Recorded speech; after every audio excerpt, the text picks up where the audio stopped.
Bonsoir à tous. Bonsoir, chers amis. J'espère que vous allez bien tous. Moi, ça va. Je réalise cette publication pour tous ceux qui m'ont interpellé en inbox pour me faire savoir qu'ils ont encore des lacunes sur la notion d'agressage IPv4, notamment les jeunes étudiants de première année qui viennent juste de commencer les réseaux. Donc, ils ont encore quelques soucis. Donc, j'ai décidé de lancer une série de publications concernant les agressages IPv4. Donc, c'est des petites vidéos qui ne seront pas longues. Ici, la première vidéo, agressage, celle-ci porte sur la définition même de ce que c'est les agresses IPv4, les différentes classes et quelques exemples d'agresses IPv4. Donc ici, je ne parle pas de tour ici, parce que le but c'est de publier d'autres. Oui, on aura plusieurs. Donc, vous devez toutes les suivre afin vraiment d'être satisfait à la fin. Du début jusqu'à la fin, vous devez suivre toutes mes publications. Sans plus tarder, nous allons passer à la définition même de l'agresse IPv4. Une agresse IPv4 est un quadruplet d'octets qui identifie de façon unique un node dans un réseau informatique. Un quadruplet. Dans un quadruplet, il y a 4. Ça veut tout simplement dire que c'est un ensemble formé de 4 octets. Donc, c'est ça qu'on appelle IPv4. C'est 4 octets qui identifient une machine, des ordinateurs dans le réseau de façon unique. De façon unique parce que un ordinateur ne peut pas partager la même adresse IP avec un autre. Donc, ce sont des valeurs uniques par machine. Une adresse IPv4 est donc constituée de 32 bits, entre parenthèses 4 double 8 bits séparés par des points. Donc là, c'est la présentation. C'est 4 octets. Et ces 4 octets en binaire, c'est 8 32 bits. Et les 32 bits sont formés de 4 groupes. Et chaque groupe est constitué de 8 bits.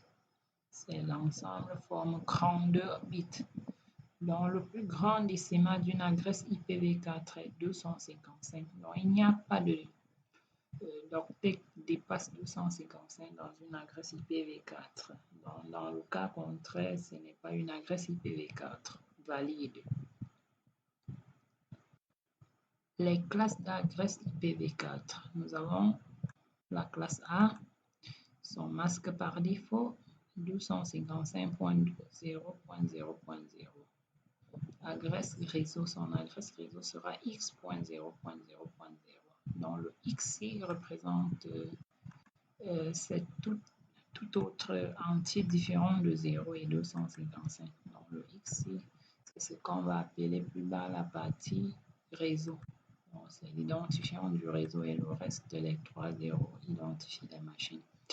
L'adresse de diffusion x.255.255.255. Donc, c'est son adresse de diffusion, c'est-à-dire on met les 8 octets, les 8 blocs s'il y a 1. Donc, on les met tous à 1. Les 24 zéros là seront mis à 1 pour former 255. C'est ça qu'on appelle l'adresse de diffusion. La plage d'adresse, cette plage va de 1 à 127, c'est-à-dire les adresses 1.0.0.0 à 127.255.255.255. Donc, la meilleure façon de reconnaître une adresse IPv4, c'est de classe A, c'est de voir que c'est de vérifier si le premier octet est compris entre le chiffre 1 et le chiffre 127. Donc, entre 1 et 127, c'est la classe A.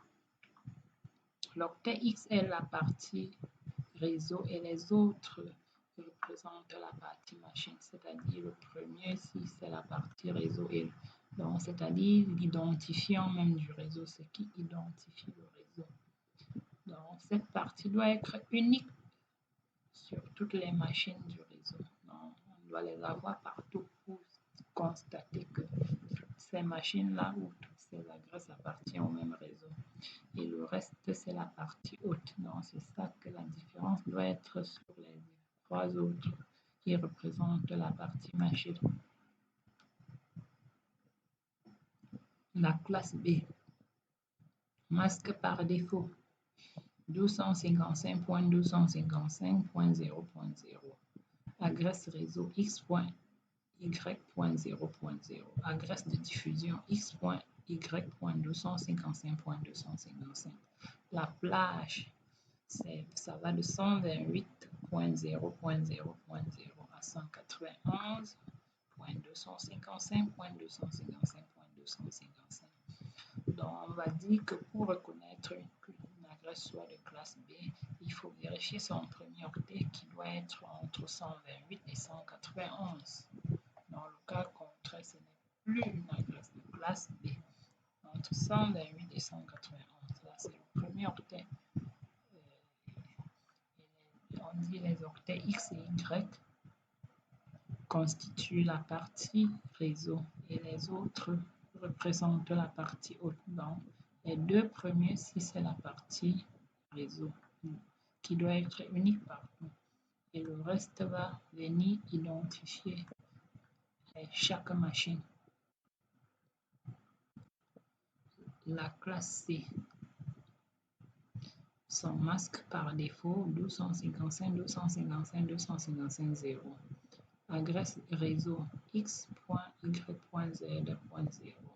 Adresse de diffusion x.y.z.255. Donc cette fois-ci, c'est les trois premiers qui restent identifier le réseau.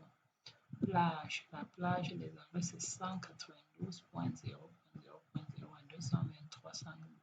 à 223.255.255.255. Les octets X, Y et Z constituent la partie réseau et le dernier représente la partie haute. Donc les trois premiers, si c'est la partie machine, et le dernier va identifier les ordinateurs. Tandis que le premier, les trois premiers identifient le réseau. La classe D. Cette classe est réservée aux adresses, donc comporte rien que les adresses de multicast, ce qu'on appelle multicast. Étant donné qu'une adresse multicast, c'est une adresse qui identifie un ensemble d'équipements. La plage d'une adresse de classe D, c'est de 224.0.0.0 à 239.255.255.255. Quant à la classe E, c'est une classe réservée. Les exemples d'adresses IPv4. Pour la classe A, nous avons 10.10.0.1. Pourquoi c'est une classe A? Parce que l'octet 10 est compris entre 1 et 127. Son masque par défaut est 255.0.0.0.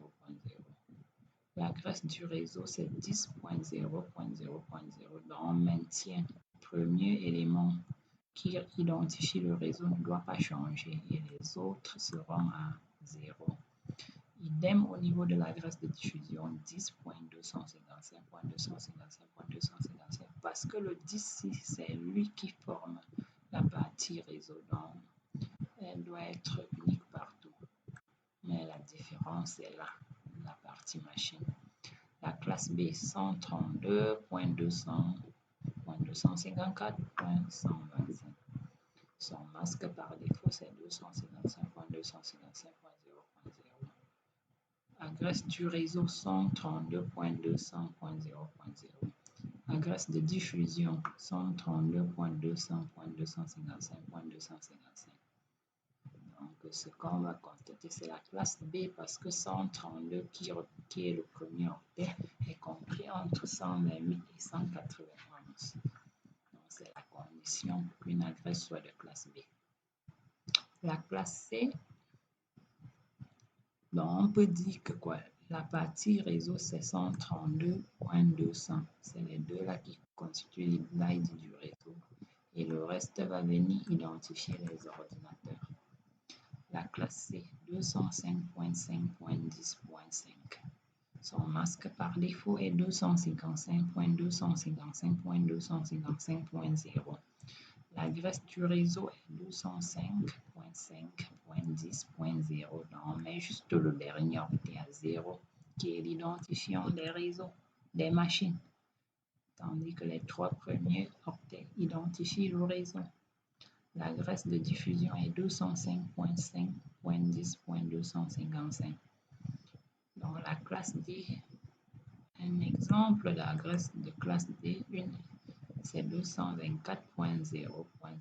C'est une adresse multicast. Bon, on est arrivé au terme de notre leçon, chers camarades, chers étudiants.